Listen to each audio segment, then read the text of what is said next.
At 29 and I find myself wondering, what did happen to the last 10? I ran away with my life, fast forward, never turn back again. It's kind of funny that the more we pass time, the more we need to set the rewind. And 19 was the year I had to leave you, but now I'm seeing all the signs.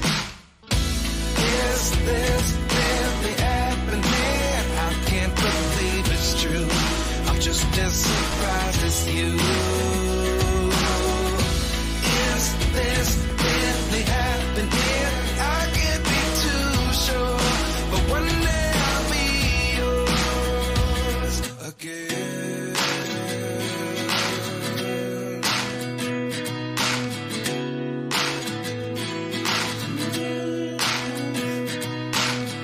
Life lessons come one in a dozen. The other 11 give something from nothing. I sit here looking for an answer. Maybe the biggest question was in the last chapter. You gave me the soul I have today. Without you I never could have moved away. But now I see what you teach. I do believe I always should have stayed. Yeah. Is this really happening? I can't believe it's true. I'm just as surprised as you. Is this really happening? I can't be too sure, but one day I'll be yours again. One day I'll be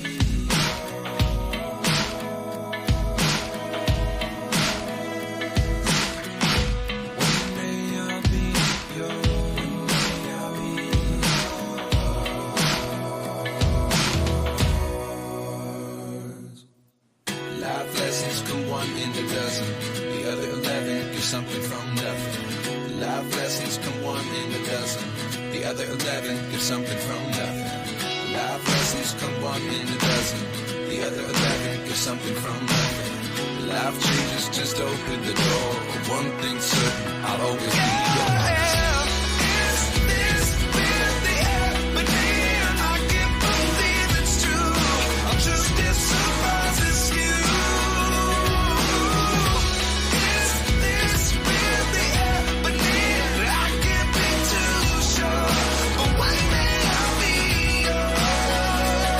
Hey ladies.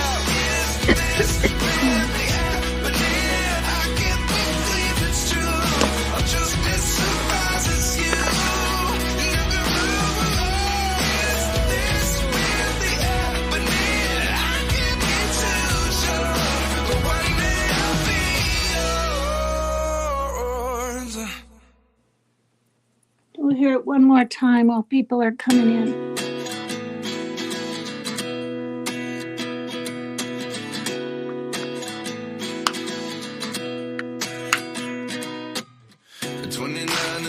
Myself wondering, what did happen to the last 10? I ran away with my life, fast forward, never turn back again. It's kind of funny that the more we pass time, the more we need to set the rewind. And 19 was the year I had to leave you, but now I'm seeing all the signs. Is this really happening? I can't believe it's true. I'm just as surprised as you. Is this really happening? I can't be too sure, but one day I'll be yours again.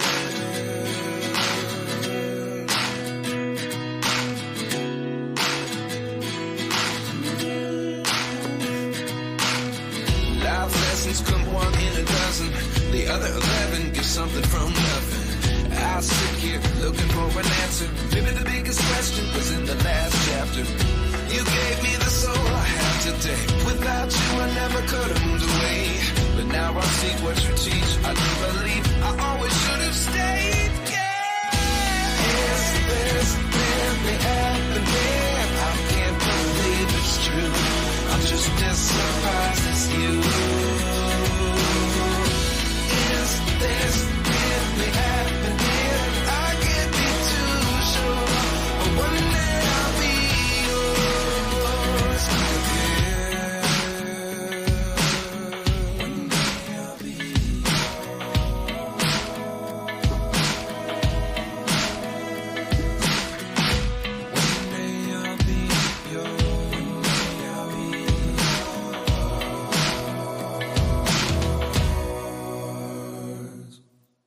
Life lessons come one in a dozen. The other 11 get something from nothing. Life lessons come one in a dozen. The other 11 get something from nothing. Life lessons come one in a dozen. The other 11 get something from nothing. Life changes, just open the door. One thing certain, I'll always be yours.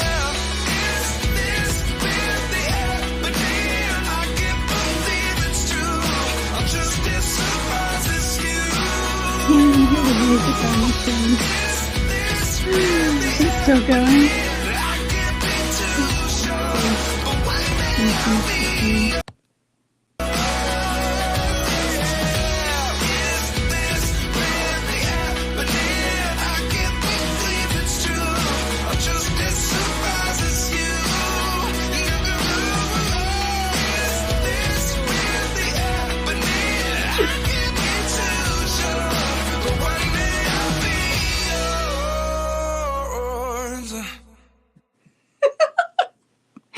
Oh God. Whoops. Oh shit. Okay.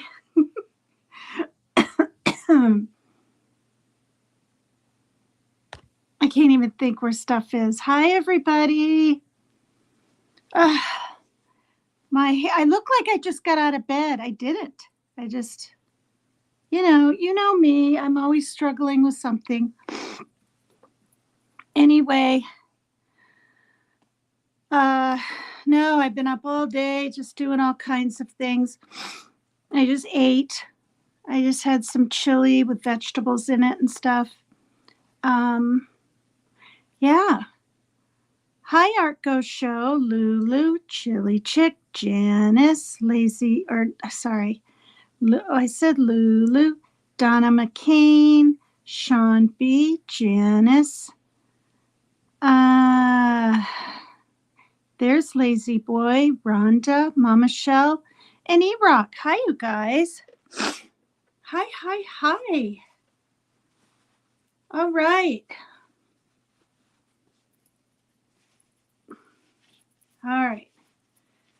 Let me grab my drink out of the freezer before it explodes, okay?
I watched back my live and the kitty's face, I think it was Sunshine. Oh, for God's sakes.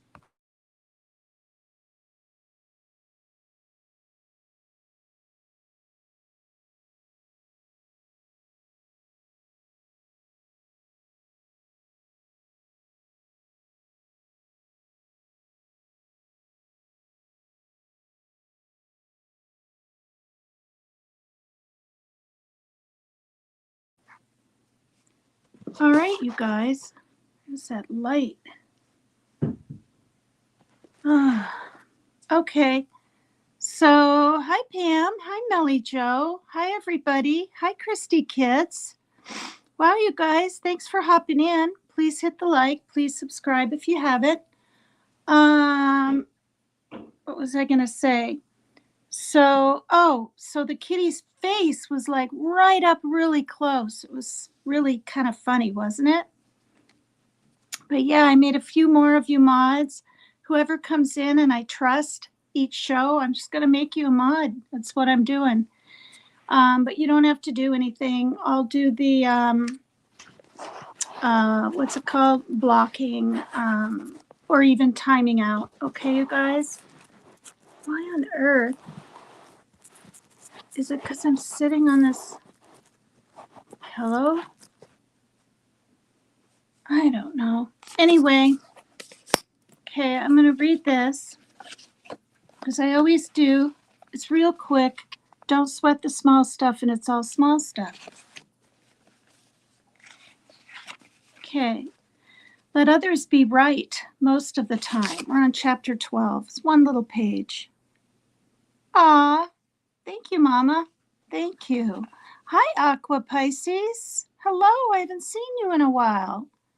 Wow, hi, everybody. This is so nice. Nobody was on. I mean, well, they were, but nobody true crimey or whatever. All right, one of the most important questions you can ever ask yourself is, do I want to be right or do I want to be happy? Many times the two are mutually exclusive. Being right, defending our positions, takes an enormous amount of mental energy and often alienates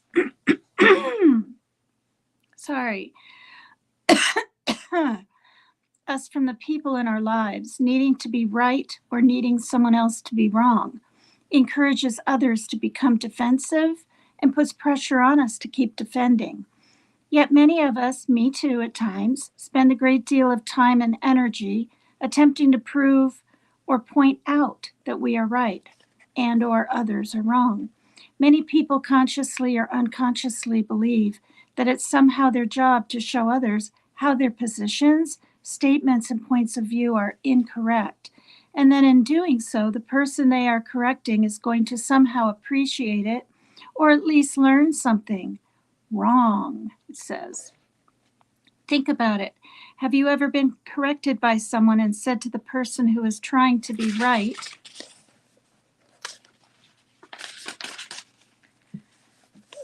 "Thank you so much for showing me that I'm wrong and you're right. Now I see it. Boy, you're great." Or has anyone you know ever thanked you or even agreed with you when you corrected them or made yourself right at their expense? Of course not. The truth is, all of us hate to be corrected. We all want our positions to be respected and understood by others. Being listened to and heard is one of the greatest desires of the human heart, and those who learn to listen are the most loved and respected. Those who are in the habit of correcting others are often resented and avoided. It's not that it's never appropriate to be right. Sometimes you genuinely need to be or want to be. Perhaps there are certain philosophical positions that you don't want to budge on, such as when you hear a racist comment. Here, it's important to speak your mind. Usually, however, is just your ego creeping in and ruining an otherwise peaceful encounter, a habit of wanting or needing to be right. A wonderful, heartfelt strategy for becoming more peaceful and loving is to practice allowing others the joy of being right. Give them the glory. Stop correcting. As hard as it may be to change this habit, it's worth any effort and practice it takes. When someone says, "I really feel it's important to," rather than jumping in and saying, "No, it's more important to," or any of the hundreds of other forms of conversational editing, simply let it go and allow their statement to stand. The people in your life will become less defensive and more loving. They will appreciate you more than you could ever have dreamed possible, even if they don't exactly know why. You'll discover the joy of participating in and witnessing other people's happiness, which is far more rewarding than a battle of egos. You don't have to sacrifice your deeper philosophical truths or most heartfelt opinions, but starting today, let others be right most of the time. That might be hard for quite a few of us. Hi, everyone. Seeing if any new people came in. Well, hi, Tattooed Rebel. Hi. Thank you. Thank you for hopping in. Thank you. Hi, Shelley. Hi, Donna Clark. I can't remember if I said your name earlier. See? It's been what? 2 minutes? 3 minutes? Hi, Tams. And it has nothing to do with the person. Do you know what I mean? It has nothing to do with the person. Okay. I had to do a little more bang in here. I don't know. With all this down here, it's, All right. So, thank you. Hi, Mary Jane Doe. Hi, Sandra Ernest. This is so nice. Thanks, you guys. Wow. I have like regulars.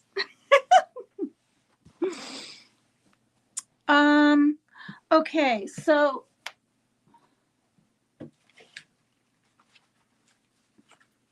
I went through my papers, and first I wanted to read this. So this is a schedule of the topics in the classes I took in 2001 and 2002 called New Beginnings. Okay, I need to wipe this because, okay, I guess it's just the glare. I found it interesting. So like week 1 was your rights and the impact of abuse. Week 2, why is it so hard to leave? Week 3, boundaries and goodbye to old patterns. 4, boundary setting, myth and reality. 5, boundary setting techniques. Week 6, boundary setting requests and authority figures. Week 7, boundary setting practice. Week 8, open session. Because see, I mean, think about it. It's hard for people to set boundaries. Some it isn't, some it is. Some you can set them right, but following through can be harder. So there was a whole week of practicing the boundary setting. Then we had open session, healthy relationships, safe sex and dating application, journey. There's a guest speaker and bringing it all together. Now I'm pretty sure I read this already a good week ago, but I just don't remember reading why is it so hard to leave. And then remember the thing I showed you guys? I said purple is the color of domestic violence. So this is it. Another one for 2001. The copy I had was 2011. And there's a day of unity organized by the National Coalition Against Domestic Violence, creating a coordinated response to DV, moving from awareness. There's awareness. A DV perpetrator treatment panel, educational display, just it is your business, DV in the workplace.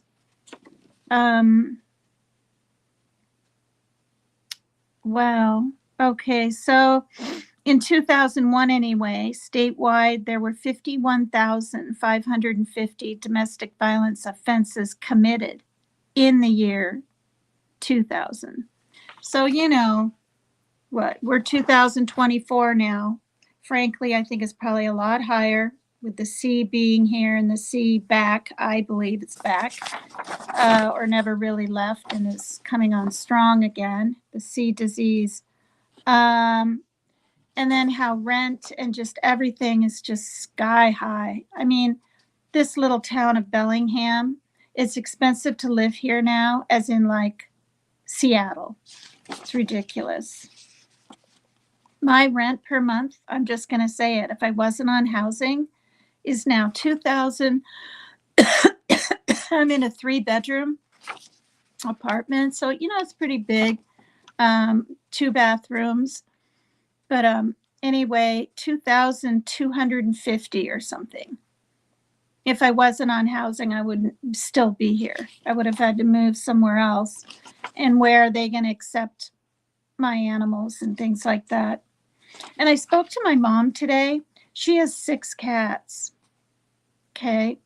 Well, I have 3 babies, a mom, a dad, and another one. So I'm going to have 6, right? My sister has 6. Is that crazy? We all have 6.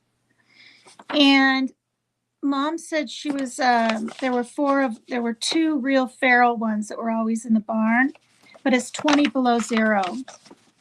in her part of Iowa. She's a half an hour from Decorah.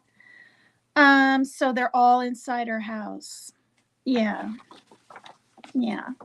And all the cats are inside my sister's house. And of course, I have indoor cats. So I just thought that was interesting how we all have the same number. My mom's fed up to 10 kitties because she's kind of in the country, kind of.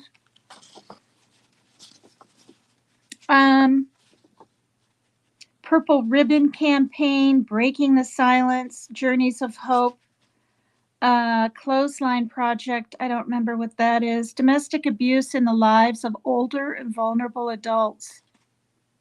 See? So it's really, they don't mess around here. And I've said this before, if there's a DV and there's like a mark, a bruise, whatever, one of you goes to jail. Thank God it's never been me, but I haven't been the perpetrator with my daughter's dad. So this is a touchy subject, probably. What is marital rape? I have lots of info I can read. I'm just going to go over some of this because a lot of women are married these days. A lot aren't. A lot might experience this and not even really know it's such a thing. Do you know what I mean? Like maybe they think it's just the way it's supposed to be or something. So since it's part of the program, I'm going to touch upon it. And then I'm going to go on to something else.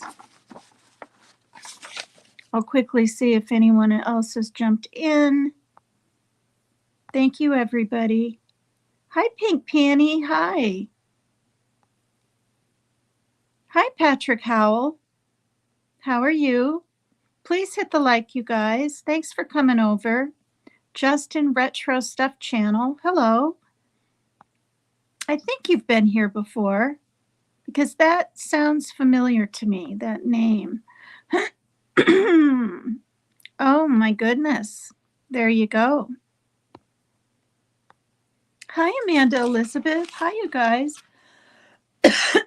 I'm not sick.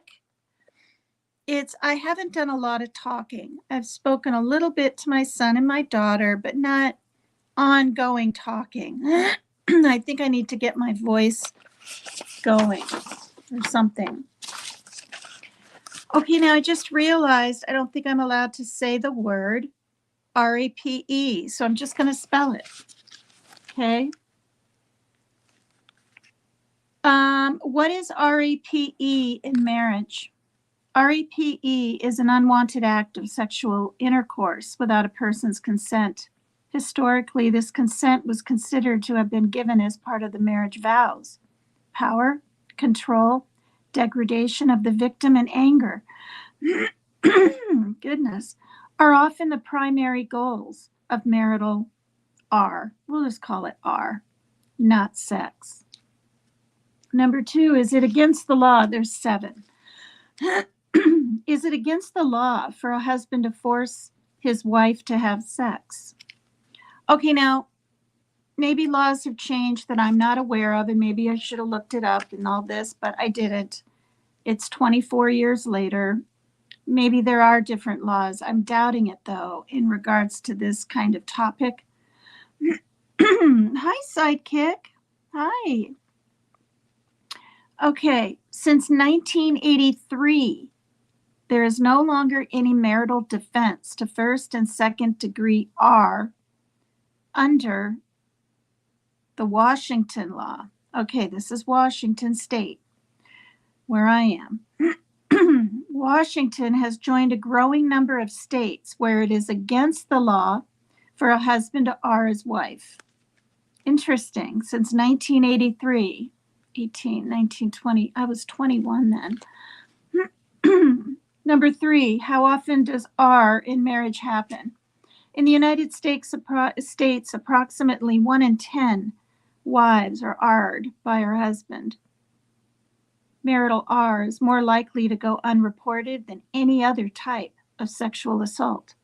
Often victims of marital R do not consider sexual abuse by a husband as R, or do not know that they can take legal action. Number 4, do good wives get hard? A woman does not ask for it or deserve it. By not cooking dinner, okay, so, all right, I'm just going to say this because the way I read it slowly, yes, some women ask for it, right? Of course they do. Some men ask for it. That's fine.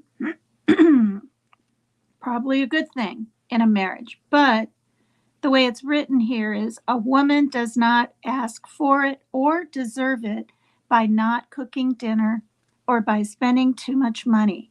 Many women submit to marital R because they believe that men have certain needs and it's their marital duty. Other reasons might be to prevent infidelity or to avoid arguments or physical abuse. 5. What kind of man would R his wife? As with RAPISTS in general, marital R are not men who are crazy or insane. Marital R may or may not be physically abusive as well as sexually abusive. It appears that husband RAPISTSs are represented in all social classes and are of all ages. So that's interesting. It doesn't have to be forceful. It doesn't have to be, degrading or scary or forceful or physically or sexually abusive for it to be R. I don't know how on earth, to tell you the truth, right? If you think about it, how is a woman going to prove that? Unless it's like on tape, I guess, these days, right? If her husband's always maybe forcing himself on her and she says, no, I don't want to, or I just had surgery 2 days ago, not tonight, or I don't know, whatever, right? And she were to tape it, and you could hear him maybe forcing himself on her and her saying no, or I don't know. I just don't know. We just have 2 more. 6, how much impact does marital R have on the victim? Marital R causes some of the same trauma or other forms of R: humiliation, physical injuries, self-reproach, an aversion to intimacy or sexuality, an acute fear of another assault, shock, and despondency, or unaliving feelings. A woman still living with a partner who has R'd her may feel betrayed, entrapment, and isolation. I bet it happens a lot in foreign countries, you guys. I'm not going to say here what ones, but, we have an idea of where it might be besides the U.S. What can be done about marital R? Believe and support those experiencing the sexual assault within a marriage. Reject stereotyped notions of women as sexual objects or property. Model positive relationships between men and women for your children. Don't perpetrate or accept sexual violence in your own life. Share accurate information about marital R with your friends and family, and get involved in an R relief or R prevention program. All right, so that's enough of that.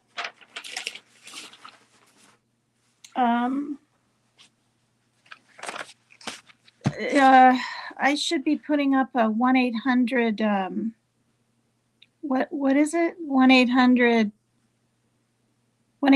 leave me alone line.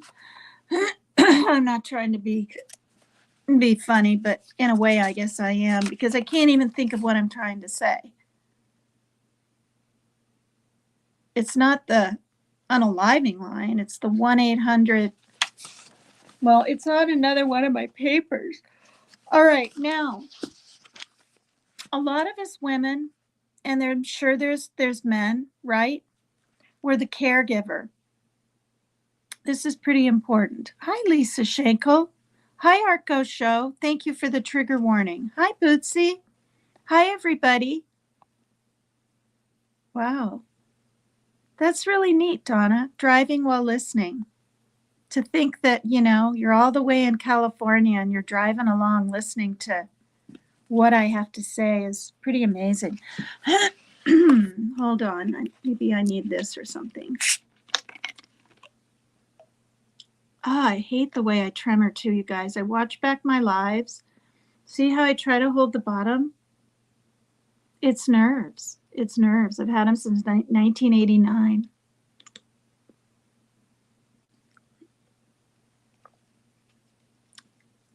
That wasn't too bad. I guess if I move slower, see, I can do it.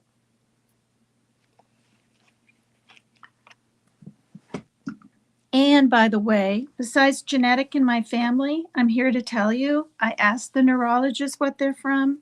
Guess what they're from? It'll give you an idea of how much stress I've been through in my life. Stress. Stress. So try to eliminate the stress in your life. I mean, honestly, if someone had told me to meditate or, whatever, in my 20s and even 30s, I probably wouldn't have done it. I didn't take very much advice at all back in those days. I did what I wanted,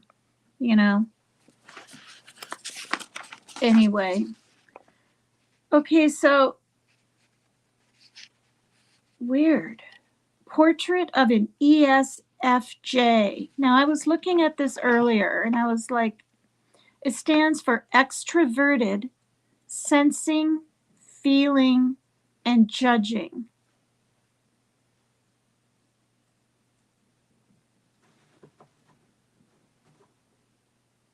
Extroverted, sensing, feeling, but the judging wouldn't be the caregiver part, would it? Apparently it is, because I guess we're judging that the other people need our help or something. So I'm going to read this. See it?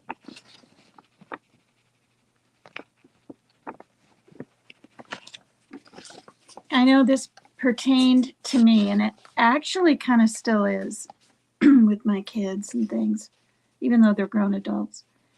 As an ESFJ, which stands again for extroverted, right? We know what that means.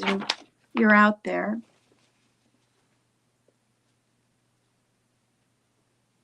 Sensing, you sense, feeling, and judging. All right. Your primary mode of living is focused externally, where you deal with things according to how you feel about them or how they fit in with your personal value system.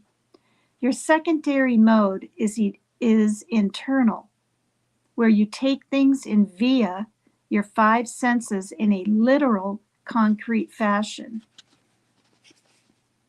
I don't even remember reading this 23 years ago. So this is kind of interesting to me, and I'm reading it a little bit slow so it'll compute.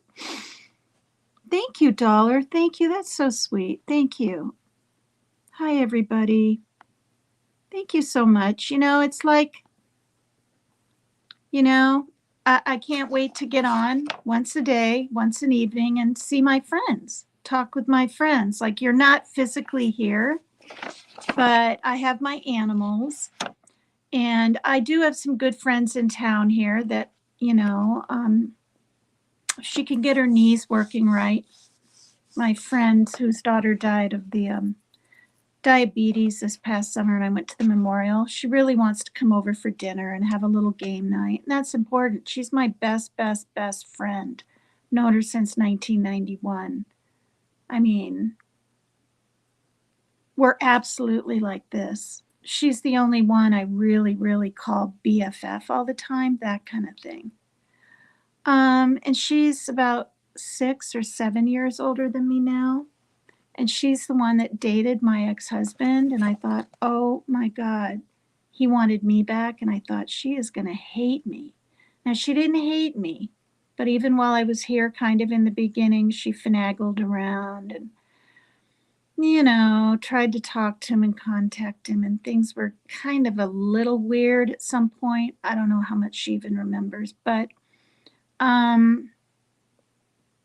then she really saw, that we were back together and we got remarried, but of course that didn't work. But anyway, hi Rhonda. Did I already say hi to Rhonda? Not that it matters. I'll just say it again. Thank you. God, it just scares me so much. All right, so ESFJs are people persons. They love people. They are warmly interested in others. They use their sensing and judging characteristics to gather specific, detailed information about others and turn this information into supportive judgments. They want to like people and have a special skill at bringing out the best in others. They are extremely good at reading others and understanding their point of view. The ESFJs, which for the people that hopped in stands for extroverted, sensing, feeling, judging person. Apparently it's not judging in like a judgmental mean way, right? Just judging, like good at noticing and judging what someone might be going through, good or bad, I guess. Okay, I read that. Okay, they're extremely good at reading others and understanding their point of view. The ESFJ's strong desire to be liked and for everything to be pleasant makes them highly supportive of others. Wow, when I read this, I think of Team Rose, don't you guys? The way she acknowledges nearly every single comment in chat and puts it up and responds to it in some way. She validates their feelings, or she laughs if it's a funny thing. I mean, she's just there, you know. And I guess I try to be like that the best I can. Hi, Cindy Smith. Hi. Hi, Mission Possible. Thanks. Hi, Cheesehead 34. Cheesehead 34. Is that you, Rapper? I say that just because your words are short or letters, and I mean it's fine. Let's just please all get along. We have literally, I would say, 5 feet of snow on top of the cars, and that's in 2 days. So like what? It snowed 2 feet, I think, the first day, and then about 3 feet today. I mean, we really have snow here. Like people are stuck, and I don't drive, so thank God. Cheesehead 34, of course. Thank you. You thought that too, Lulu? Yeah. Woodrow Wilson, stand up for me. Okay. Are you another rapper account? I don't know. These W's, and I don't know. But anyway, it's fine. Just if somebody starts saying anything to any of you in chat, just hit the 3 dots. If it gets really out of control and I'm not noticing because I'm reading, do the stop signs. I try to pay attention pretty good. Yeah. Rose, she's great. Maybe she'll hop in here. Maybe she's sleeping. Okay, so the ESFJ, for the ones that just hopped in, stands for extroverted, sensing, feeling, judging, but not the negative judging, not the judgmental, just the judging, being able to sense if something's right or wrong with someone. Intuitiveness. Okay, they take their responsibilities very seriously and is very dependable. They value security and stability and have a strong focus on the details of life. They see before others do what needs to be done and do whatever it takes to make sure that it gets done. They enjoy these types of tasks and are extremely good at them. ESFJs, I said G before, didn't I? ESFJs are warm and energetic. They need approval from others to feel good about themselves. They are hurt by indifference and don't understand unkindness. They are very giving people who get a lot of their personal satisfaction from the happiness of others. They want to be appreciated for who they are and what they give. They're very sensitive to others and freely give practical care. ESFJs are such caring individuals that they sometimes have a hard time seeing or accepting a difficult truth about someone they care about. Wow. With extroverted feeling dominating their personality, ESFJs are focused on reading other people. They have a strong need to be liked and to be in control. They are extremely good at reading others and often change their own manner to be more pleasing to whoever they're with at the moment. The ESFJ's value system is defined externally. They usually have very well-formed ideas. And this basically is just another term for the caregiver, right? The caregiver. Not necessarily just laundry and picking up after someone, but emotionally there and psychologically. Okay, one more little page about it. They usually have very well-formed ideas about the way things should be and are not shy about expressing their opinions. However, they weigh their values and morals against the world around them rather than against an internal value system. They may have a strong moral code, but it is defined by the community that they live in rather than by any strongly felt internal values. This might be wavering a little bit away from Team Rose right now. I mean, you know what I mean. She goes with what she believes, not. Did they say like the community consensus thing? I've been using that word consensus a lot lately. Oh, okay. Yeah, it's fun to learn more about yourself. Yeah, I'm thinking I'm an INFJ also.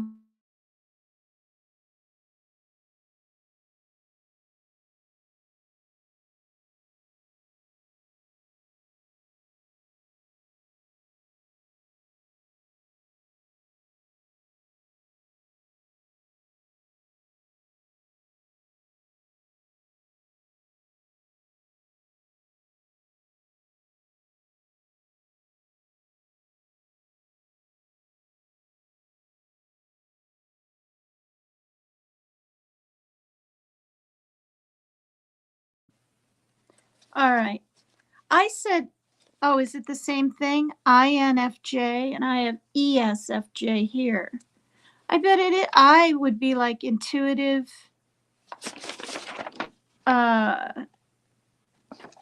intuitive something. Yeah. Hi, Gramazon 661. Yeah, I try to mute. I try to mute when my son knocks. I never know what he's going to say. Or is he going to be angry? Or is he going to be frustrated? Or is he going to be demanding? Or is he just going to be, I need this or whatever. ESFJs who have had the benefit of being raised and surrounded by a strong value system that is ethical and centered around genuine goodness will most likely be the kindest, most generous souls who will gladly give you the shirt off their back without a second thought. For these individuals, the selfless quality of their personality type is genuine and pure. ESFJs who have not had the advantage of developing their own values by weighing them against a good external value system may develop very questionable values. In such cases, the ESFJ most often genuinely believes in the integrity of their skewed value system. Okay. They have no internal understanding of values to set them straight.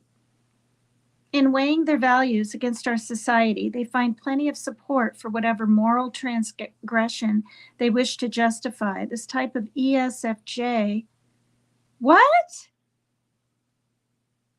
It says this type of ESFJ is a dangerous person indeed. Okay, let me just keep reading. Extroverted feeling drives them to control and manipulate, and their lack of intuition. Oh my God.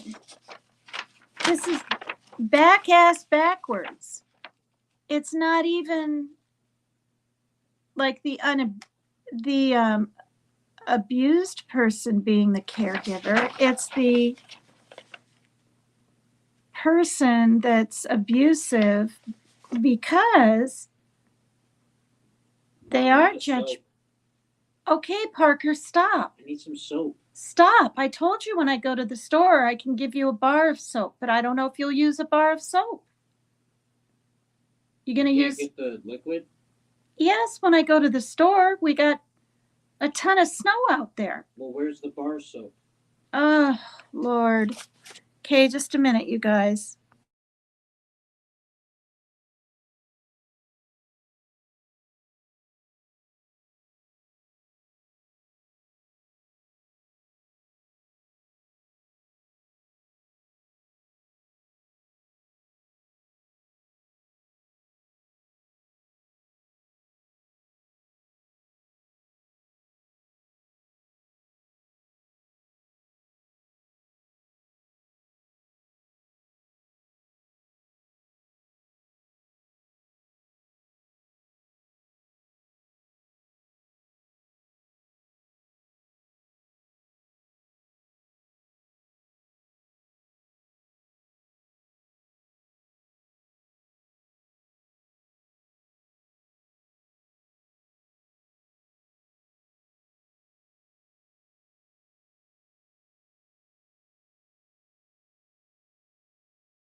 Oh, gosh, you guys. Oh, God. For a while there, he would only use the soap that foams. INFPs and INFJs are so similar, it's hard to tell us apart.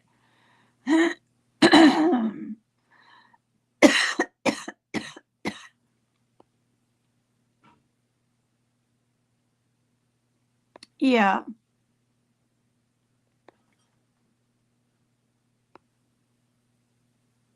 Hi, Peachy. Oh, you at court? We're glad you're not locked up. That's for darn sure. Hi, Turtle fans, old man. Hello. All right. Hi, Shirley. He's 28. Yeah. Hi, Shay. And he has severe OCD. It's debilitating, but he's doing better. I mean, like, you know, his germophobia isn't quite as bad as when he was like a teen. If he had just stayed on his meds, you guys, when he was a teen, it might not have progressed to this. But I'm just gonna say it, when he was with his father, and I don't care if he's looking at this right now, he didn't stay on meds. Okay. So now I'm like really confused, you guys. This is why, I've said I don't really know what I'm going to read, how I'm going to react, what's ever going to happen on my lives. They're not planned. I mean, I have an idea of topics, but now I'm like, I'm just going to read it. This type of ESFJ is a dangerous person indeed. Extroverted feeling drives them to control and manipulate, and their lack of intuition. I mean, I just said a little while ago, their intuitiveness prevents them from seeing the big picture. They're usually quite popular and good with people and good at manipulating them. Unlike their ENFJ cousin. So there's ESFJ and there's ENFJ. So S is sensing and N must be What does N stand for? Is that what aqua put? Oh, Lord. All right, I'll just read it. Okay. Unlike their ENFJ cousin, they don't have intuition to help them understand the real consequences of their actions. They are driven to manipulate others to achieve their own ends. Yet they believe that they are following a solid moral code of conduct. All ESFJs have a natural tendency to want to control their environment. Their dominant function demands structure, organization, and seeks closure. ESFJs are most comfortable with structured environments. They're not likely to enjoy having to do things which involve abstract theoretical concepts or impersonal analysis. They do enjoy creating order and structure and are very good at tasks which require these kinds of skills. ESFJs should be careful about controlling people in their lives who do not wish to be controlled. ESFJs respect and believe in the laws and rules of authority and believe that others should do so as well. They're traditional and prefer to do things in the established way rather than venturing into uncharted territory. Their need for security drives their ready acceptance and adherence to the policies of the established system. This tendency may cause them to sometimes blindly accept rules without questioning or understanding them. An ESFJ who is developed in a less than ideal way may be prone to being quite insecure and focus all of their attention on pleasing others. He or she might also be very controlling or overly sensitive, imagining bad intentions when there weren't any. ESFJs incorporate many of the traits that are associated with women in our society. However, male ESFJs will usually not appear feminine at all. On the contrary, ESFJs are typically quite conscious about gender roles and will be most comfortable playing a role that suits their gender in our society.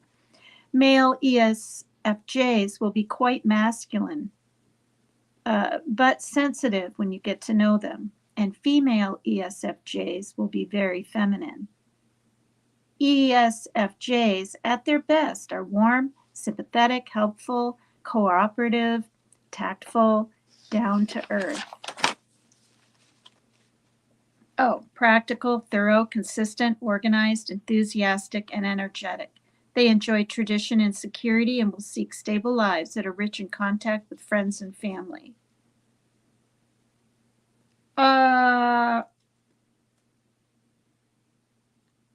Wow, this is like so intense. So now it says Jungian functional preference ordering. The dominant is extroverted feeling. If you're introverted sensing, you're auxiliary. If you're tertiary, you're extroverted intuition. And if you're inferior, you're introverted thinking. I don't know. I probably shouldn't even have read it. See that? It's nearly another language for me. Okay. So I got that all ass backwards.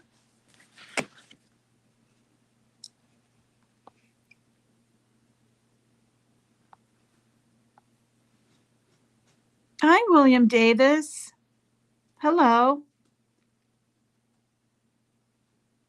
Okay, we're not going to be racist at all in here. Only I do the blocking and timeouts.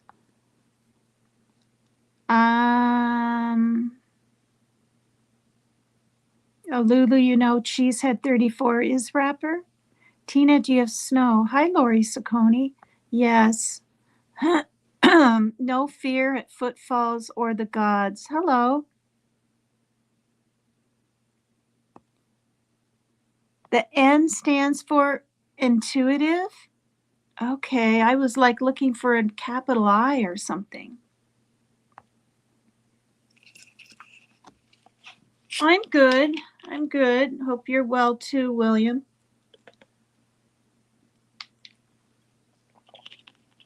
I have essential familial tremors. I've had them since 1989, and they really weren't that bad, and now they are. Yeah, I don't know how much you guys will see through the window, but I'll show you our snow.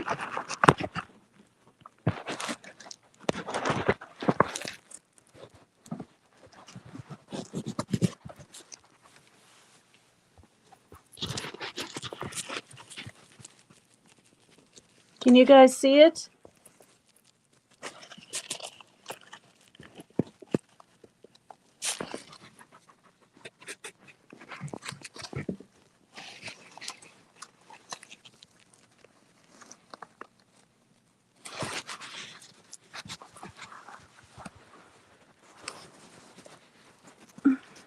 Was that too hard to see through the thing?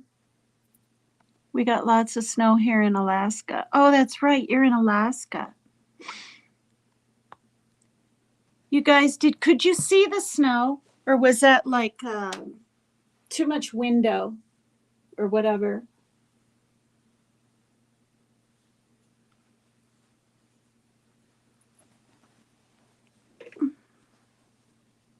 You saw it? Oh, I love Dollhouse just like Teddy Bear. What? Oh God. Okay. Oh,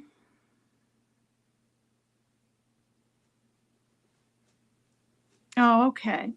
Yeah, I mean, lots of snow on top of the cars that haven't moved. Okay, so I just wanted a simple title.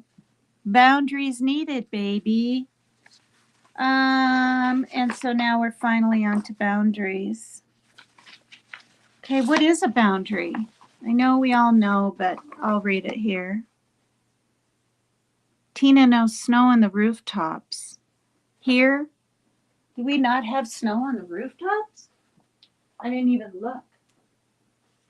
Oh, yeah. Yeah, you're right. We don't have any snow on the rooftops. I wonder why. Why would that even be? A boundary is a clear, specific set of personal values, desires, needs, and wants. How do you set? Oh no, excuse me. Oh, you guys, I have the hiccups. Oh God. Oh, yes, I said hi to you just before I left, and I don't think I saw your hi. So hello. Thank you. Yeah, I saw you in there too. Wonderful. Thanks for coming over, Sharon. Thank you. Yeah, I'm 3 flights. So stepwise, 1, 2, 3, 4, 5, 6, 7, 8, I think it is, and then 8 more and 8 more. 24 steps. Yeah. I know I look really high, don't I? I look like I'm maybe on the 4th floor of something, but we only have 3 floors here. Yeah. Okay. How do you set a boundary? Decide what you want. Be specific. Understand your decisions are not set in stone. You can change them. Set goals, short-term and or long-term. Take the first step. Make a decision. Move towards what you want. Prepare the path for other steps. You can do it if you want to. How specific should a boundary be? Will you guys hit the like and please subscribe to me if you haven't? My goal is 1,400 and I'm still 20 away. I'm still 20 away from 1,400.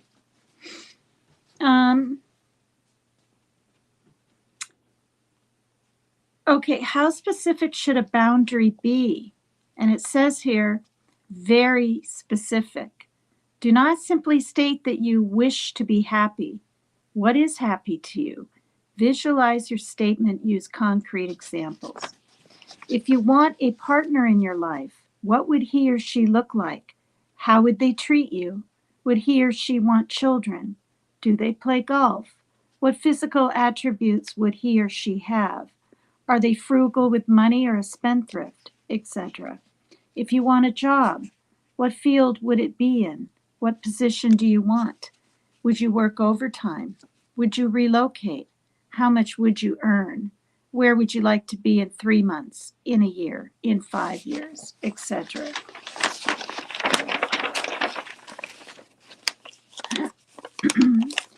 Okay, these are characteristics of an unhealthy boundary, which would be rigid. No input accepted, inability to change, they're set in their ways, believes they already have everything they'll ever need, often low self-esteem, sometimes has a super ego, sticks to the same old ways regardless of changing times, needs, environment, often an isolated person, believing they're one of the last few with the moral or correct belief system, illusion that current values, thoughts are the only right way, doesn't consider alternatives, everything is black and white. This is characteristics of a healthy boundary. The person is flexible, even controlled flow of input and output, ability to sort input and accept and digest, change or discard, ability to give and take, doesn't rely on outside environment or people for own happiness, high self-esteem, good value system, clear-cut realistic goals, wants, good support system, associates with others who have healthy boundaries or are building them.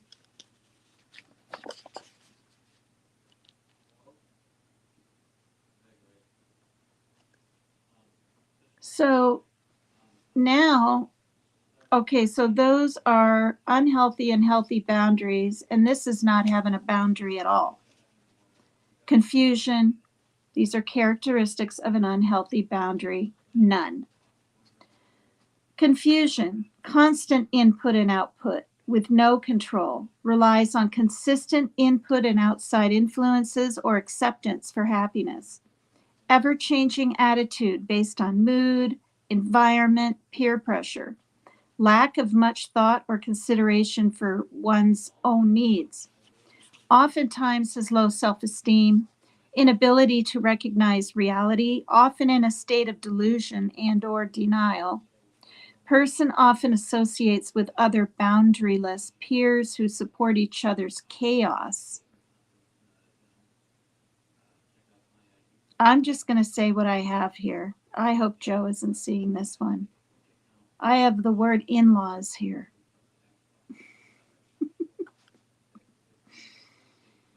Delusion that their constant flexibility is good, able to change in a moment's notice.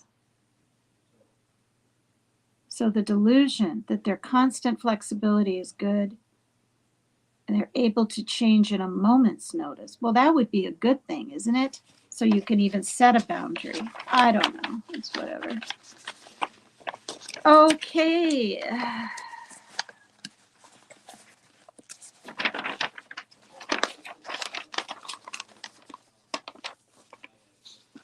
I mean, I'll say this right here.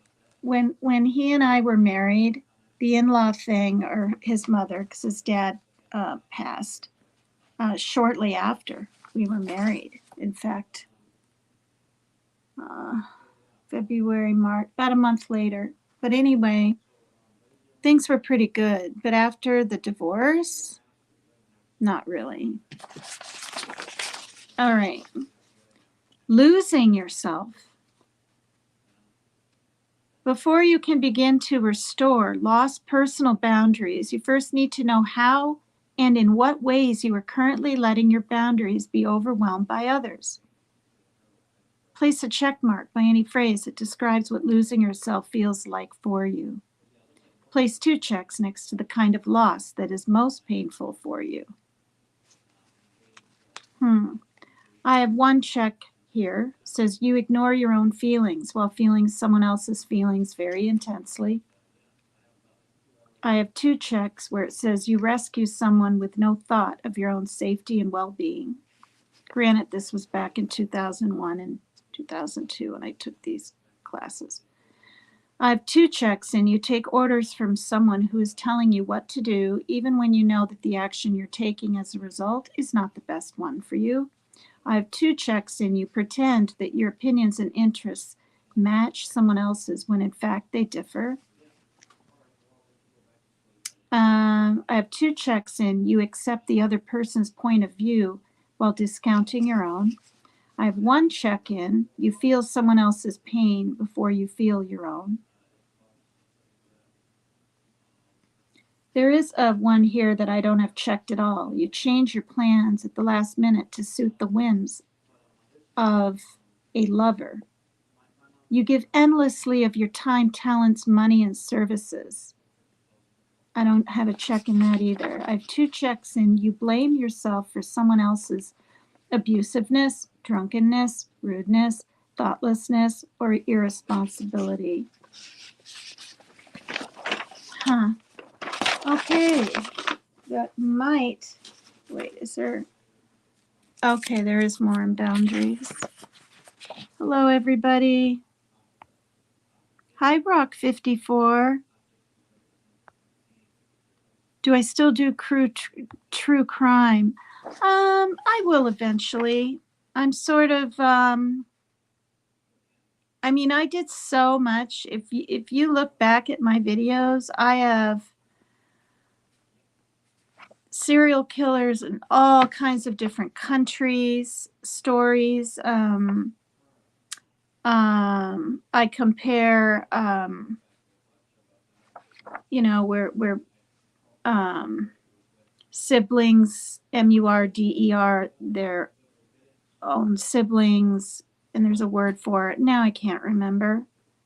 There's Paya something and Maya for mom. And anyway, I have shows on that and things on the Suzanne Morphew. A lot. I mean, every little thing nearly you could cover. I covered disappearances on ships, on cruise ships, and there's more than people know. There's roughly, I'm like 90% sure, about 30 a year, every year.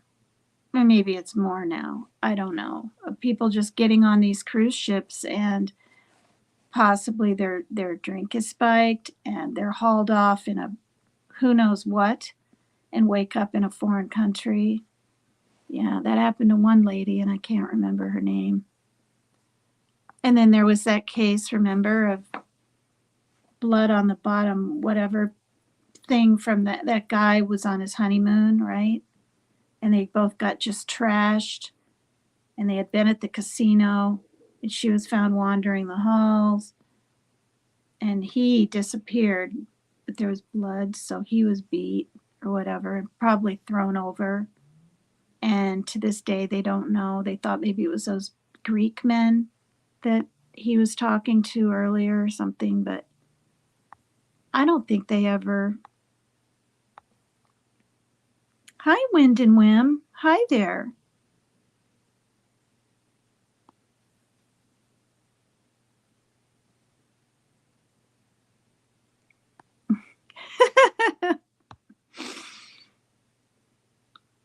Aw, thank you.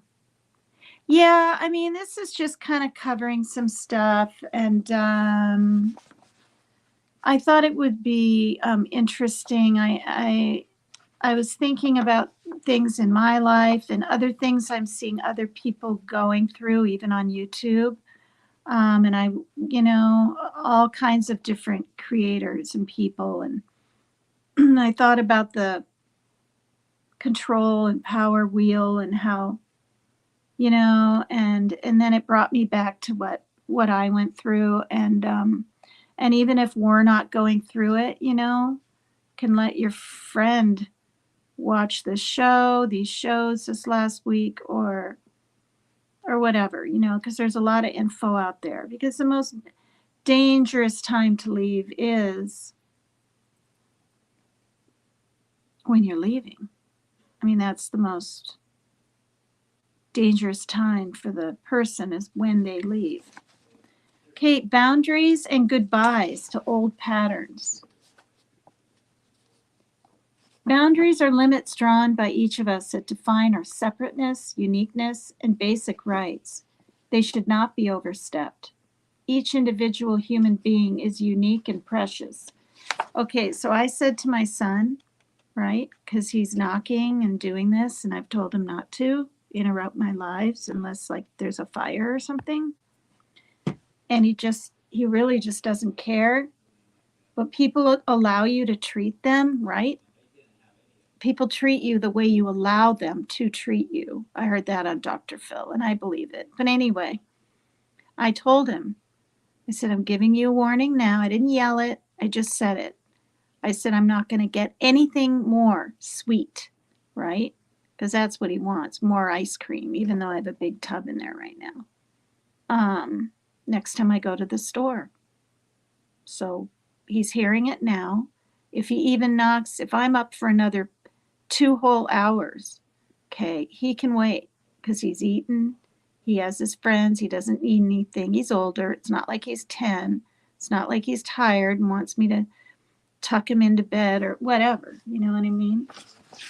So we'll just see, won't we? If he cannot respect and accept and respect this one boundary.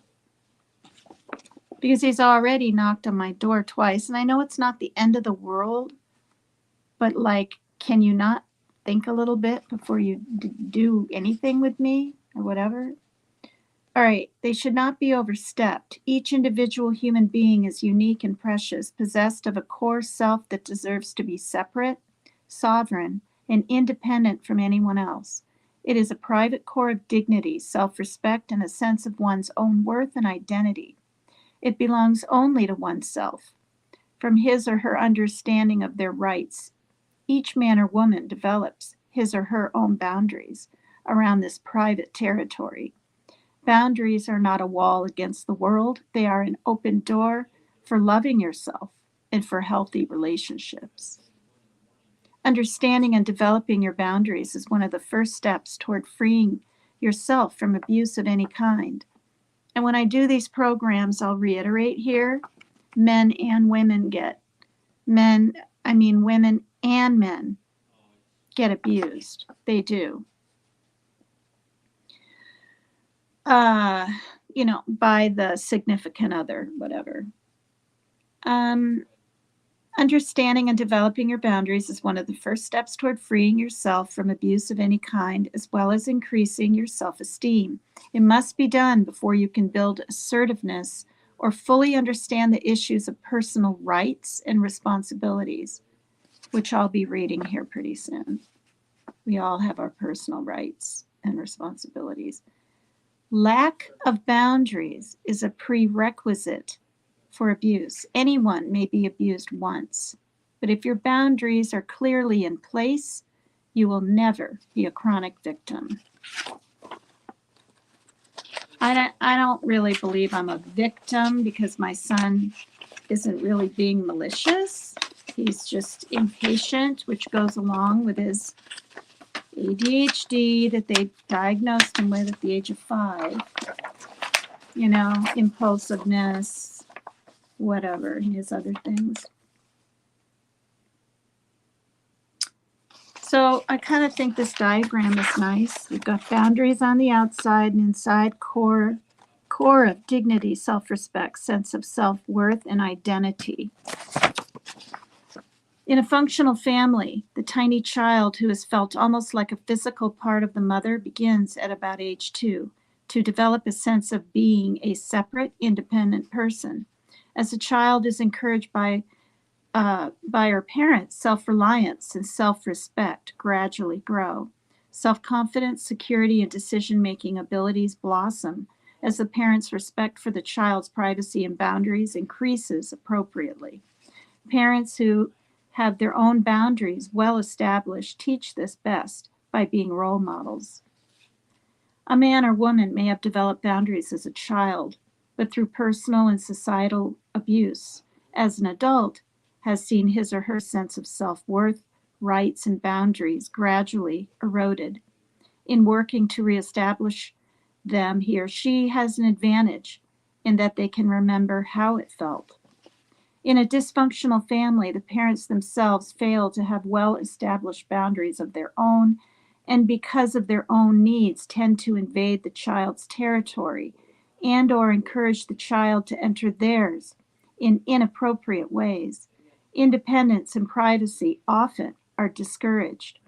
Usually the entire family, along with friends and acquaintances, form a chaotic maze of invasive relationships having no boundaries and forming a tangled web of emotional paralysis. Wow. Relationships with an unhealthy lack of boundaries. You in the center have absolutely no space of your own, and your life is chaotic, exhausting, and paralyzing. You have no developed inner core of dignity, self-respect, self-worth, and identity. The perforated circle represents your openness and vulnerability to abuse that is present when boundaries are not firmly in place around a solid core.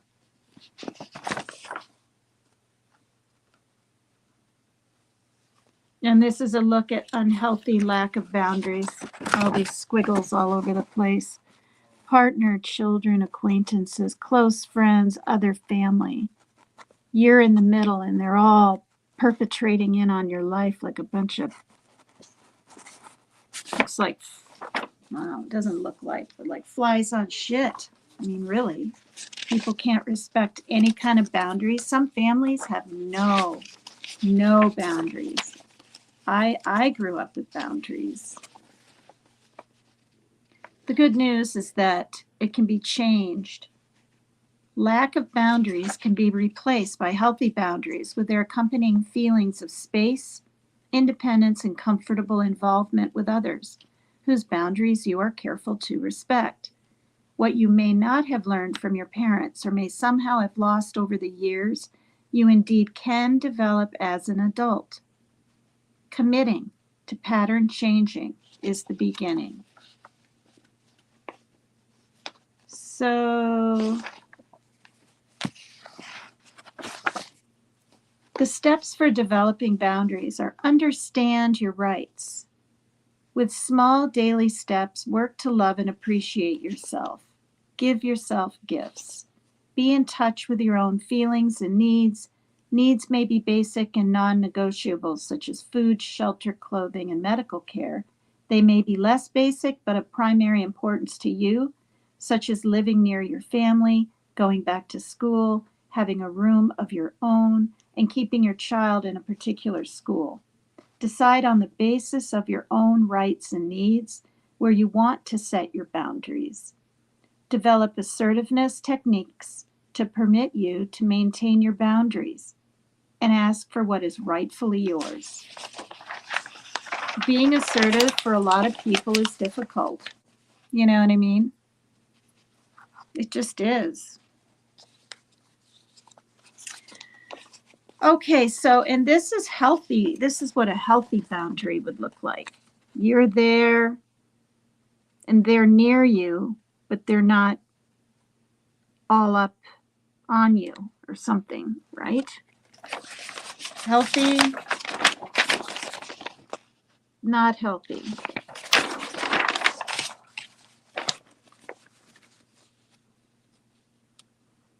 Okay, so you specifically develop one's core of dignity, self-respect, and self-worth, and a sense of identity. This is to establish a healthy boundary. You permit the gradual drawing of boundaries around the core. One cannot ignore that establishing boundaries around your core sense of self is not a miraculous protection against all invasive situations. For example, you may have a job you love and are dependent on your good salary. The new boss turns out to be a tyrannical, controlling, mean-spirited person who takes advantage of you. is unappreciative of your talents and regularly invades your boundaries. You have looked unsuccessfully for a new job and you've tried to talk to your boss to achieve better mutual understanding, but it has been of no avail. Another example is of going to court for your divorce and child custody and having the judge, who is notoriously anti-woman, rudely make every step of the way a frightening and agonizing struggle for you. Or I should say also right? Anti-father. There are female judges out there that are only okay.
Good grief.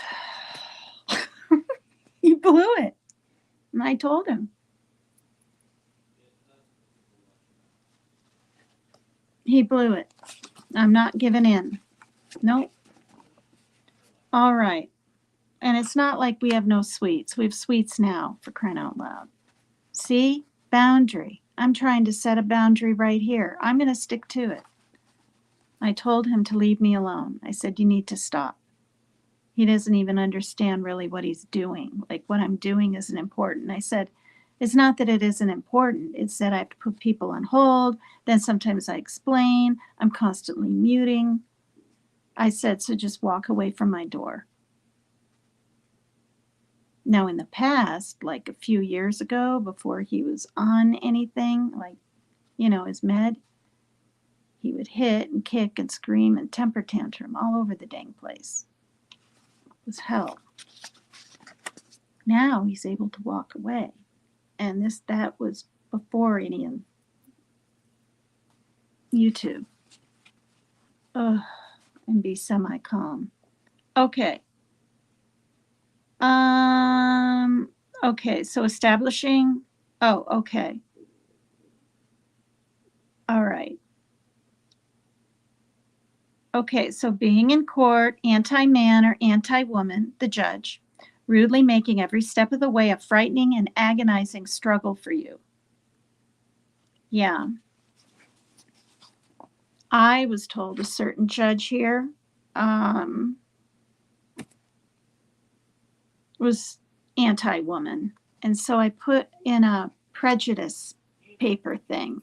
And my friend Teresa, I was telling you about, my BFF in this town, told me, don't have that judge. You need to just do a petition or whatever. Not a petition. You need to do a paper of prejudice, turn it in, and get a different judge. And I did.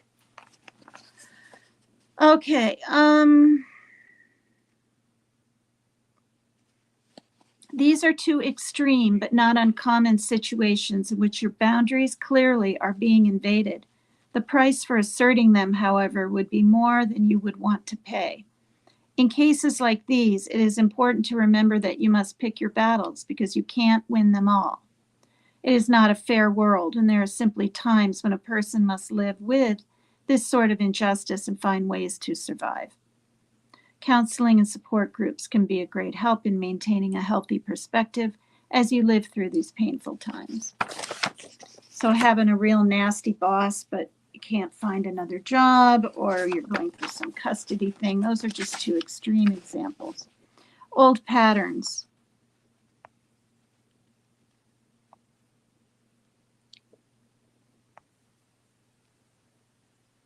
Oh, thank you. Thank you, Sub-Zero. Thank you for hitting that like. Thank you so much. Oh, please sub to me if you haven't.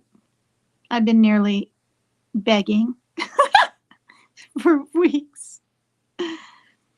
Oh, there's Team Rose. Hi, Team Rose. Oh, dear. Hi, Kylie. Hi. How's New Zealand? New Zealand. That's not even how you say it. New Zealand? I don't know. Team Rose would be better at it than me. Curiosity. Oh, Curiosity. I like that. Hello. You don't like having a wrench? I gave wrenches back to nearly everyone that's been jumping in my lives ever since a certain person, I'm not going to say troll, and I'm not going to call him out in here, but we went through he was cloning people. That's what he was doing. And some of my regulars. So I'm like making almost everyone a mod. So they feel safe. So I feel secure on here. And I don't think I've seen you in a while. So I don't think that's why you're a mod. So I don't like having a wrench. So I won't make you a mod unless you'd like to be a mod. If you want to be a mod, let me know. Hi, Raider. Hi, Moon Taxi. Hi, everybody. So when I watch back my show, like I always do, and read the chat, because I've already done it, right? So mostly reading the chat.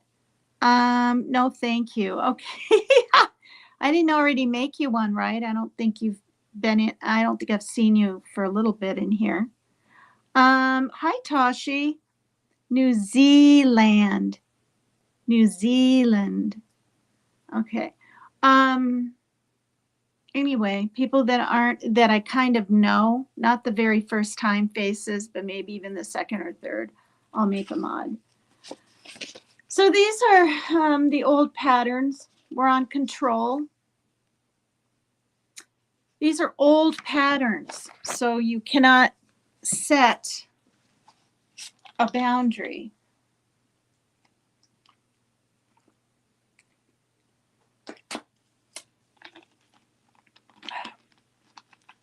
I already took my meds earlier with some orange juice. Good. Hi, Aussie True Crime. Hello. Hi, everybody. Please hit the like, subscribe if you haven't. Okay. These are old patterns, so people cannot set boundaries if they have these old patterns.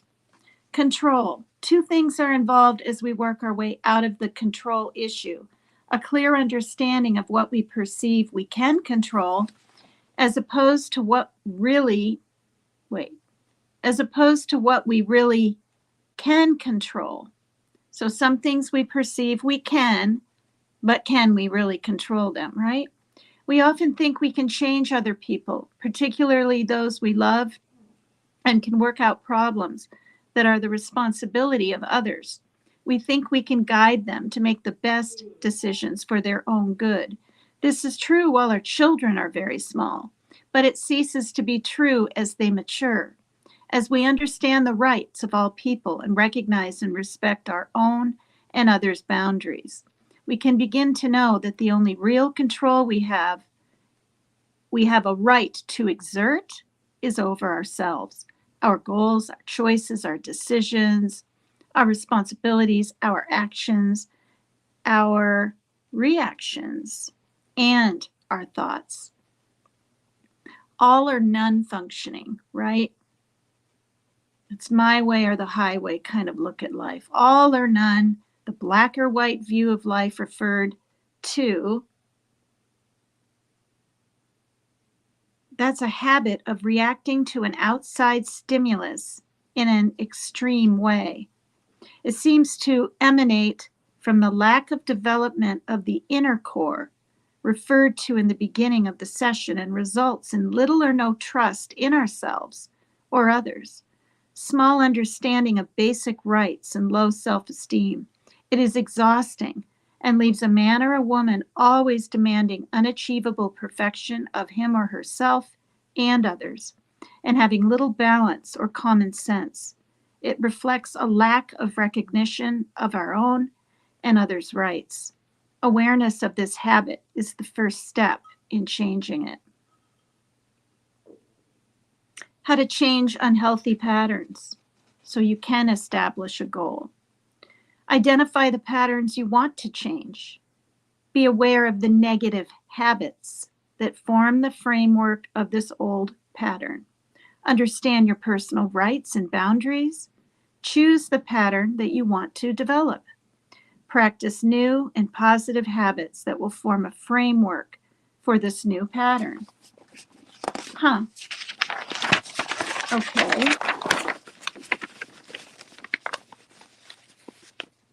Okay, so goodbye old habits would be lack of boundaries, right? Then we've got hello new habits. The boundaries are in place.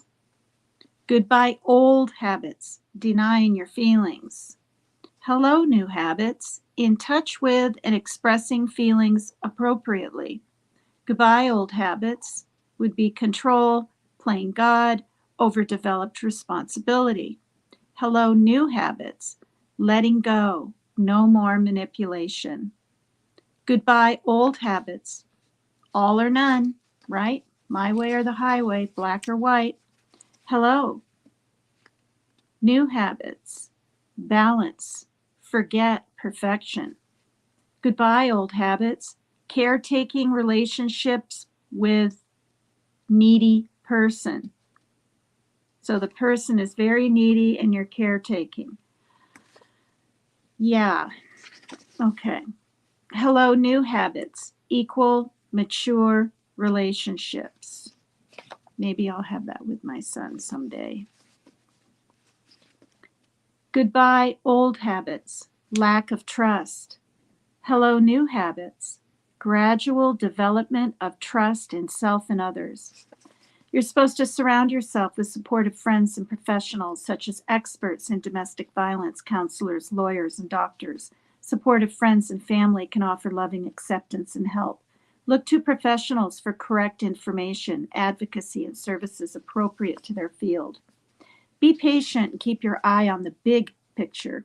We all tend to get so caught up in the small details of our everyday lives that we lose sight of the broader view of what is happening. It is like being unable to see the forest for the trees. It says for the trees, isn't it through the trees? Well, whatever. An example, a hair on my tongue, is when a man or woman is upset because his or her partner is angry that he or she is not making more money. He or she wants her to contribute more to the household expenses because he or she is spending most of his or her paycheck each week at the nearby casino. He or she apologizes and frantically looks for an additional job to please him or her, but he or she feels confused and irritated because he or she is tired and does not see how he or she can deal with another job or even where to start looking. When he or she tries to talk with her or him about how she or he feels, he or she gets abusive and will not talk. The reality is that he or she is being used and abused by this man or woman, and that he or she has total disregard for his or her well-being, his or her rights, and his or her dignity. Trying to make his or her way through the maze of living with him or her is a no-win situation.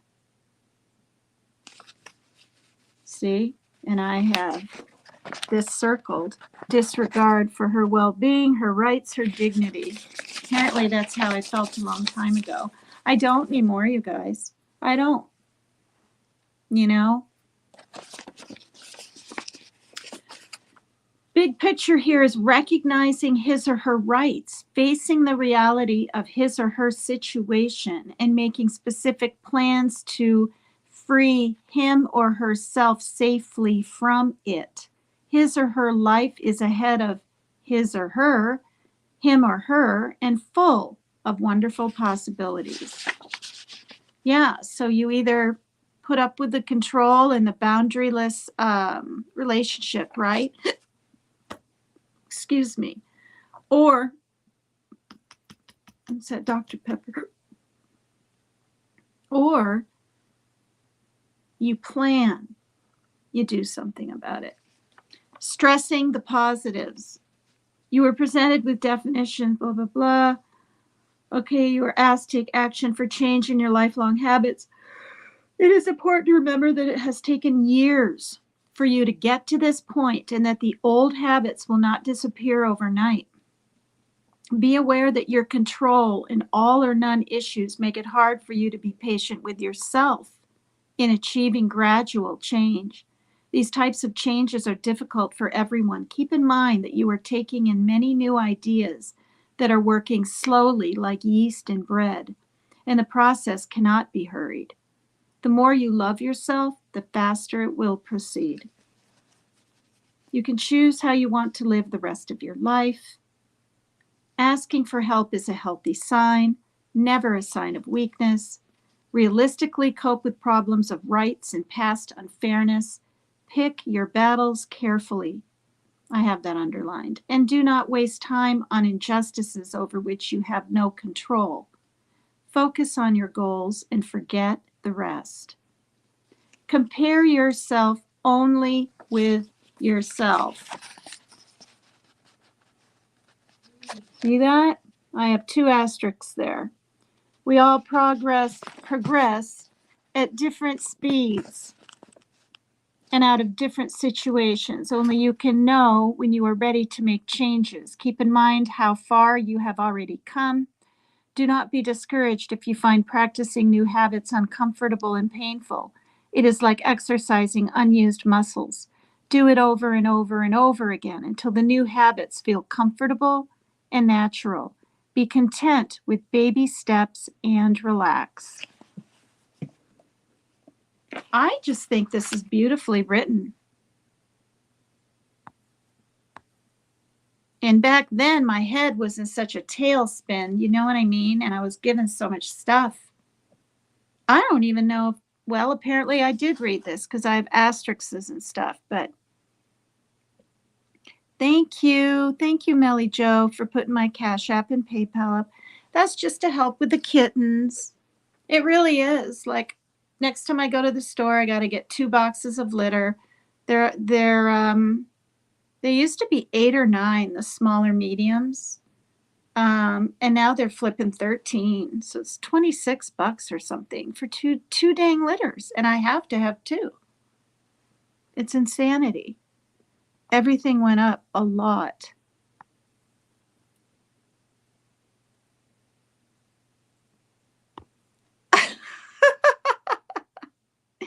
Am I an Aussie now? Yay! Aw, I've never been to Australia.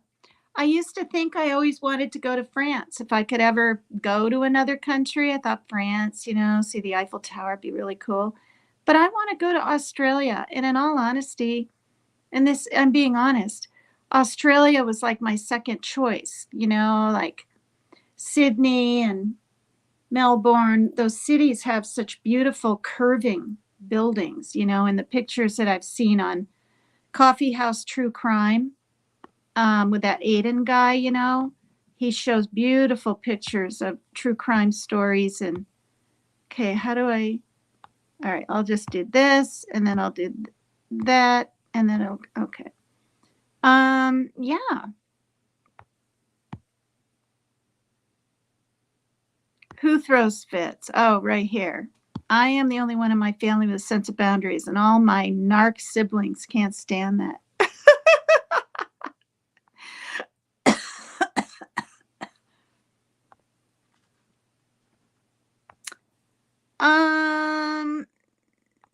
Yeah.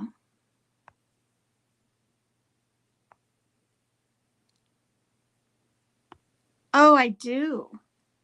I do need a vending machine. Wouldn't that be nice? That would be so nice. It would be cold too, right? They're cold in those things.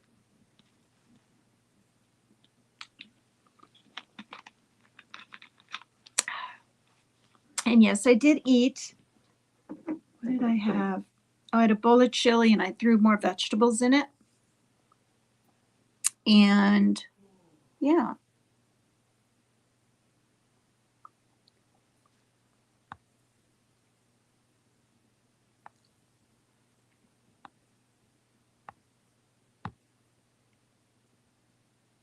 Melly Joe in Melbourne. Aussie True Crimes in Melbourne. It's just so cool. Wow. And New Zealand. When I saw that volcano, I don't know if Kylie's still in here, but when I saw that, shoot, what was it called, you guys? Something Mountain, the one that blew. I did a whole gosh darn story on it.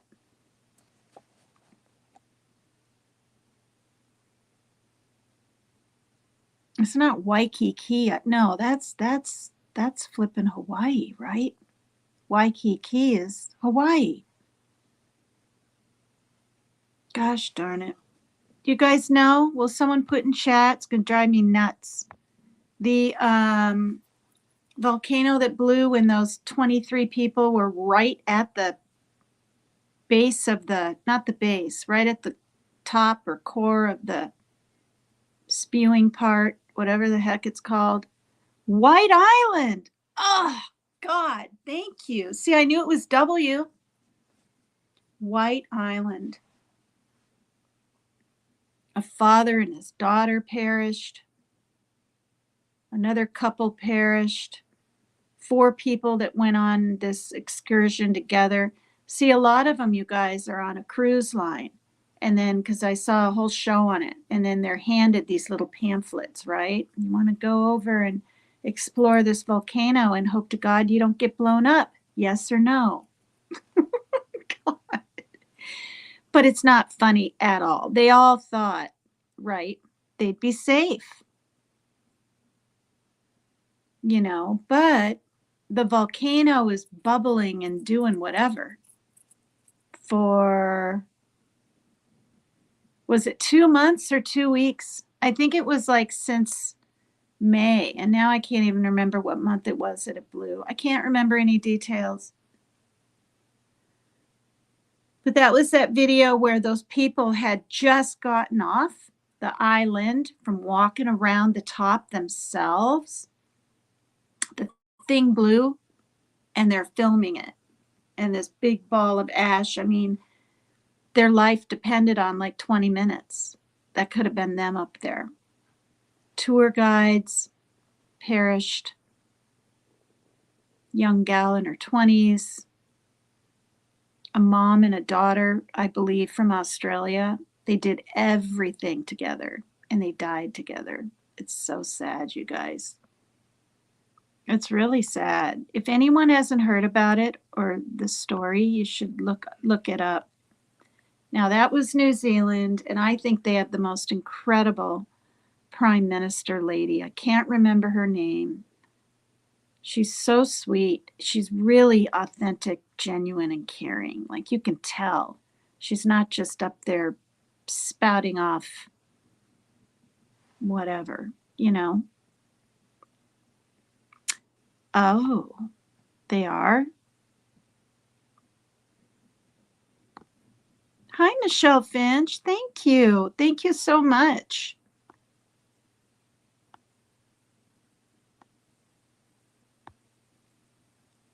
Thank you so, so much. It's only 11:30 here, so 12:01, 2:30 Eastern time. Hi, Amy Lynn. Hi there. Thank you. Please hit the like, everybody.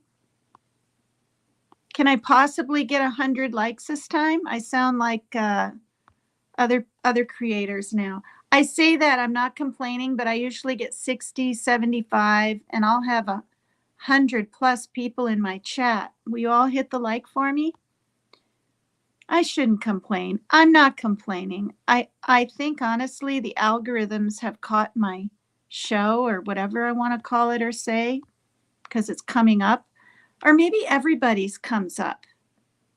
Does every creator's videos just show up eventually? Or do you have to have a certain amount of, I don't know what? Raider, what's happening? Is this an old Raider comment? I think it is. Oh, gosh. I know when I'm done, Team Rose is going to go live, aren't you? Yes or no? Yes or no, Rose? Are you going to go live when I'm done? I don't think I'm going to do 3 hours. I think I'll do it. Once again, I have a headache. And I drank a Gatorade earlier. I'm trying to get more. It's my neck. I'm telling you. My neck. The base of it down here. All the way across hurts.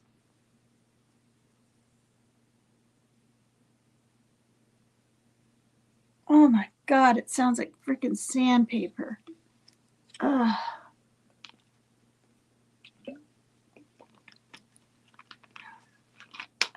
And I know what it is. It's what's it called? Arthritis. Or that's what the chiropractor said about 2 years ago, or was it a year ago I was there? I can't remember now. Are you gonna go live, Team Rose?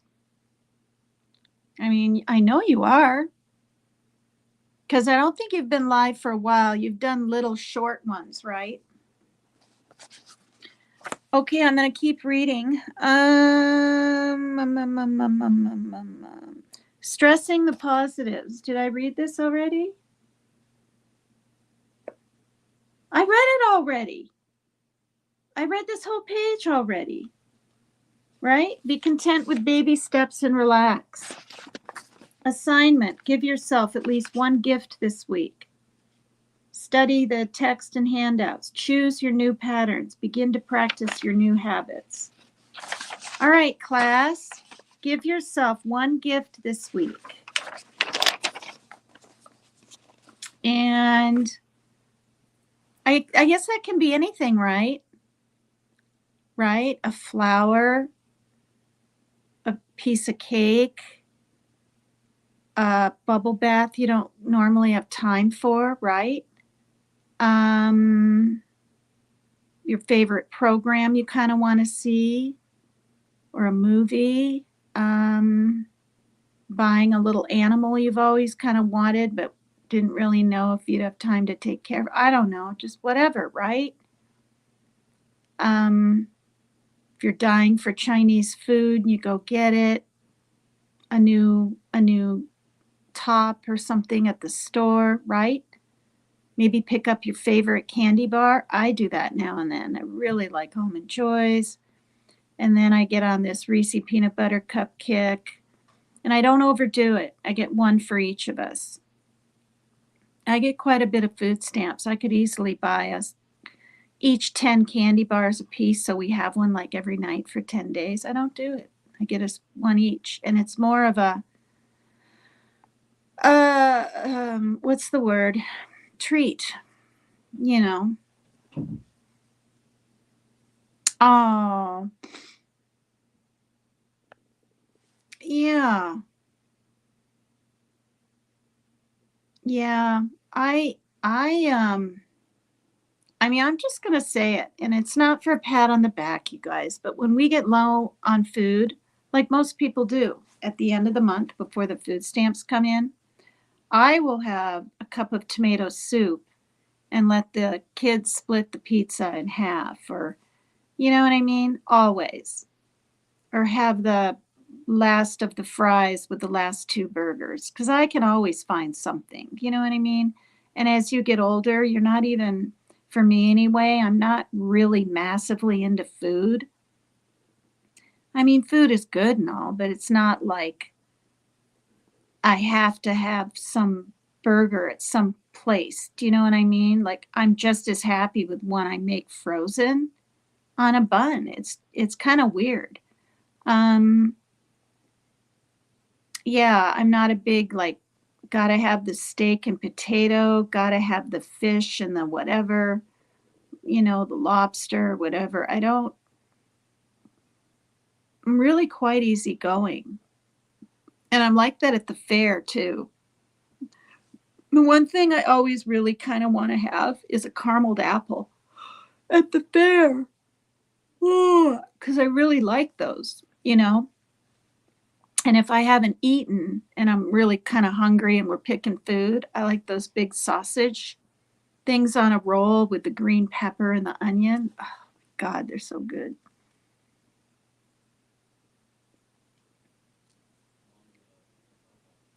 No, Janice, I'm not leaving, hun. Yeah. Yeah, I mean, you know, and doesn't it make you feel good too to know they're getting like more of a fulfilling meal? And I mean, my daughter's 19, so I guess she's still growing, but not really, you know. And my son is 28 now. Can't believe he's 2 years from 30, you guys. I was 33 when I had him. And I was 41 when I had Shaylin. And I ain't never having no more babies. And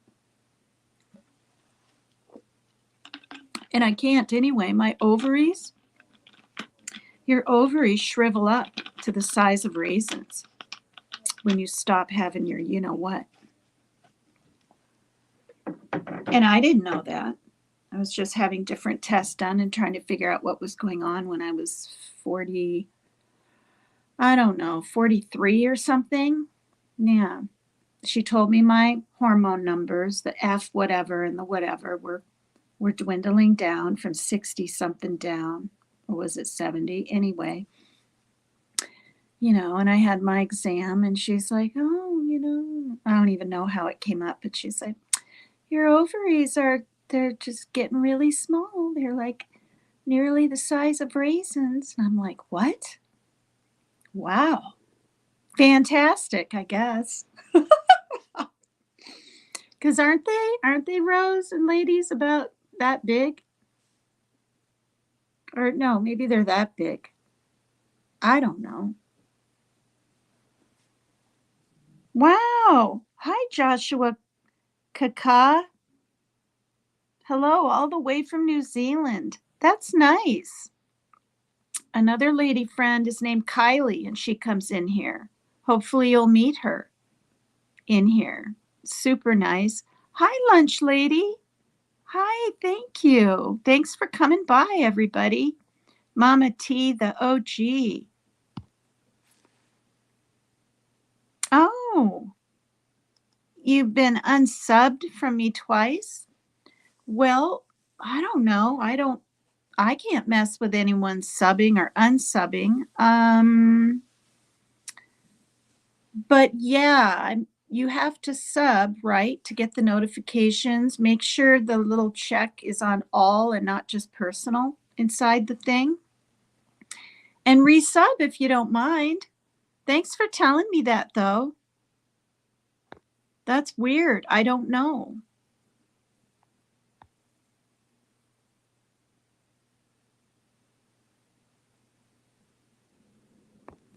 Okay, what's a green screen? I can't think.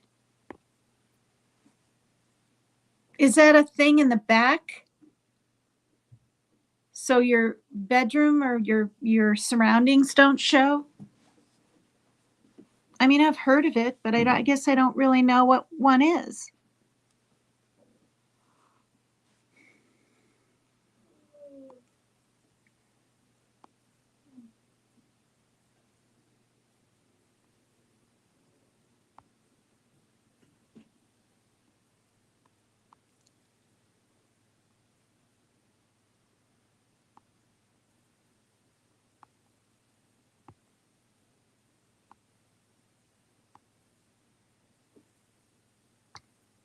Oh, goodness gracious. So, okay, where am I on this boundary stuff? So,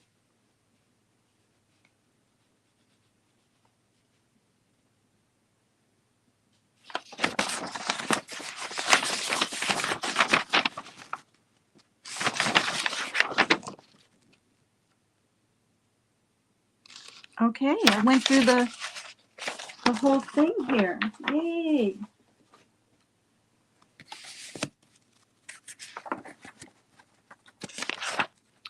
So this whole thing is about assertiveness, using assertiveness for boundary setting. I'll get into all of this because there's literally skills 1, skills 2, 2 pamphlets.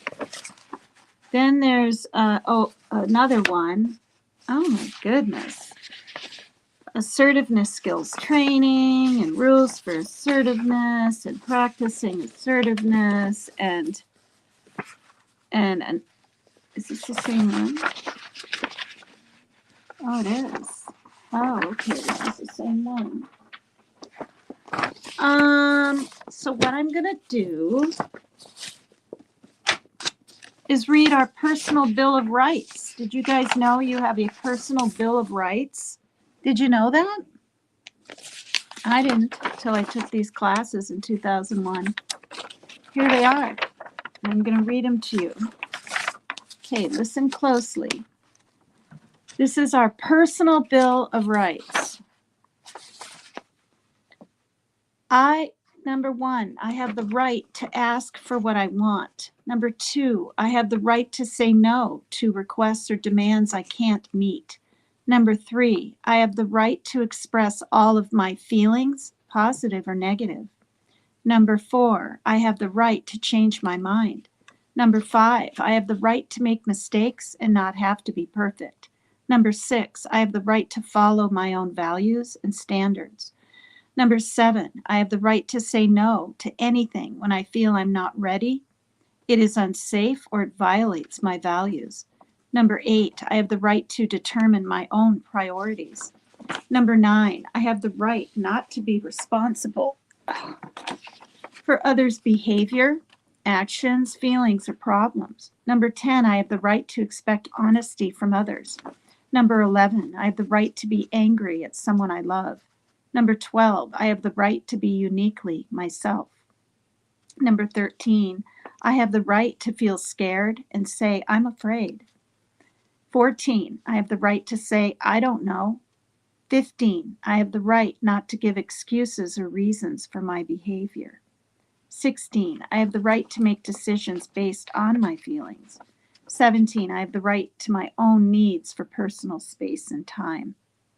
18, I have the right to be playful and frivolous. 19, I have the right to be healthier than those around me. 20, I have the right to be in a non-abusive environment. 21, I have the right to make friends and be comfortable around people. 22, I have the right to change and grow. 23, I have the right to have my needs and wants respected by others. 24, I have the right to be treated with dignity and respect. 25, I have the right to be happy.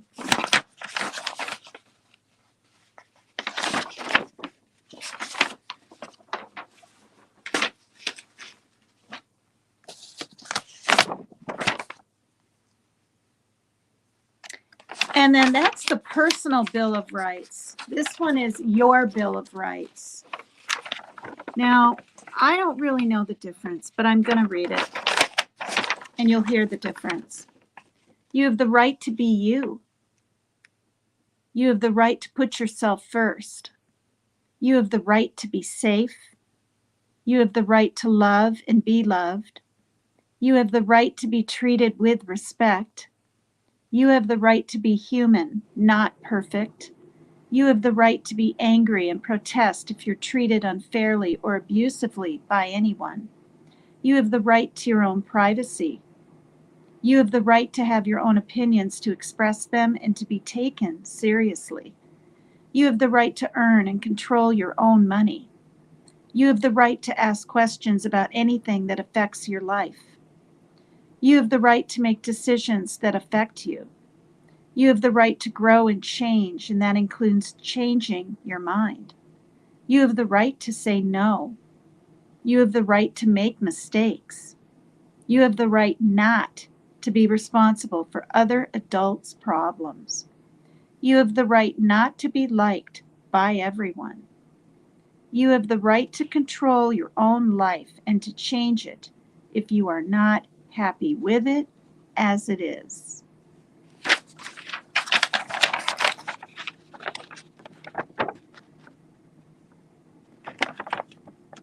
Okay.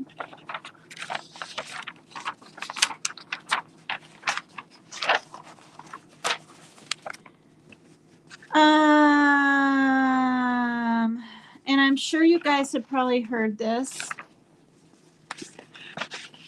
No, I'm just going to read that another time. I was trying to be funny, but I'll read this another time. All right, you guys, it's been exactly 2 hours, and I'm going to call it a night. I bet Team Rose goes live. Thank you to each and every one of you for being here. If I miss saying hello to you, hi, Lil Shawnee. I apologize. I'm looking back. Just know that every time any of you are in here, I really appreciate it. Or I would just be talking away to myself, right? And this wall right here, and maybe the kittens and the cats. So thank you for coming to PCT is Extreme. I hope you learned a lot about boundaries, how to set them, your frame of mind. Sometimes you got to work on yourself first before setting a boundary, but actually setting a boundary is working on yourself, right? So good information, I think. I need to be reminded. I haven't read boundary stuff in 20 some years, you know. I can't remember all that I've read. But please hit the like, please subscribe if you will, even if you never come back to my channel again. I'm trying to get to 1,400. Bye. Thank you. Love you guys.